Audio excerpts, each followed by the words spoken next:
আসসালামু আলাইকুম। শাওলিন কিচেনে সবাইকে স্বাগতম। আশা করি বন্ধুরা ভালো আছেন। আজকে আমি আপনাদের সাথে শেয়ার করব ইলিশ মাছ দিয়ে জালি রান্না। চুলায় একটা ফ্রাই প্যান বসিয়ে এর সাথে দিয়ে দিলাম তেল। তেলটাকে গরম করে এখানে আমি মিডিয়াম সাইজের ইলিশ মাছ কেটে দিয়ে পরিষ্কার করে নিয়েছি। এখন মাছগুলো ভাজার জন্য ফ্রাই প্যানে দিয়ে দেব।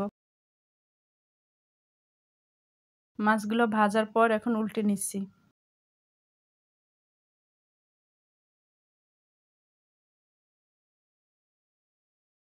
মাছগুলো ভাজার শেষে এখন একটা প্লেটে তুলে নিচ্ছি। এখানে আমি একটা মিডিয়াম সাইজের জালি কেটে দিয়ে পরিষ্কার করে সামান্য লবণ এবং হলুদ মাখিয়ে নিয়ে নিচ্ছি। এখন আরও ফ্রাই প্যানে তেল দিয়ে এই জালিগুলোকে একটু ভেজে নেব।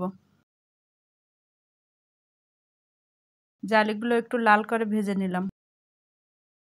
জালিগুলো ভাজা শেষ। এখন একটা প্লেটে তুলে নিচ্ছি। একইভাবে আমি বাকিগুলোকেও ভেজে নেব। সব জালি ভেজে প্লেটে তুলে নিলাম। এখন একটা চুলায় কড়াই বসিয়ে এর সাথে দিয়ে দিলাম 4 টেবিল চামচ সয়াবিন তেল।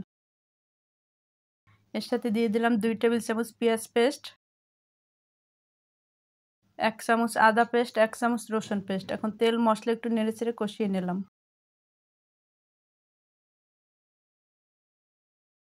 দিয়ে দিলাম স্বাদ মতো লবণ।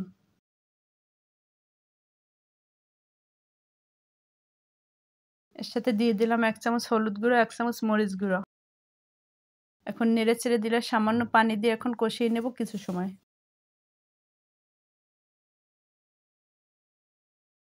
কিছু সময় কষানোর পর মশলার উপরে যখন তেল ভেসে উঠবে তখন ভেজে রাখা জালিগুলোকে দিয়ে দিলাম। জালিগুলো দিয়ে এখন নেড়েচেড়ে একটু কিছু সময় কষিয়ে নেব।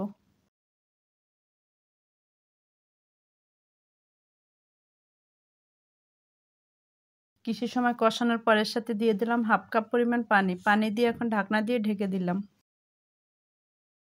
ঢাকনা খুলে যখন বলক উঠে আসবে তখন নেড়েচেড়ে নেব এবং ভেজে রাখা মাছগুলো দিয়ে দেব।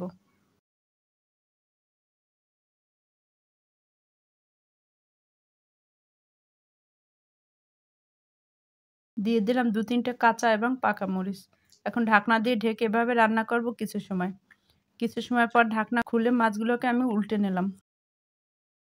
এখন চুলাটা বন্ধ করে দিয়ে মাছগুলো আমি একটা সার্ভিং বলে বেড়ে নিলাম। দেখুন বন্ধুরা, তৈরি হয়ে গেল দারুণ স্বাদের জালি দিয়ে ইলিশ মাছ রান্না। আপনাদের যদি জালি দিয়ে ইলিশ মাছ রান্নার রেসিপিটি ভালো লেগে থাকে আমার ফেসবুক পেজকে ফলো করবেন, ফ্রেন্ডস এবং ফ্যামিলিকে শেয়ার করবেন, আমার ইউটিউব চ্যানেলকে সাবস্ক্রাইব করে বেল আইকনটি বাজিয়ে রাখবেন যাতে নতুন ভিডিও পেতে পারেন। সবাই ভালো থাকবেন, সুস্থ থাকবেন। আল্লাহ হাফেজ।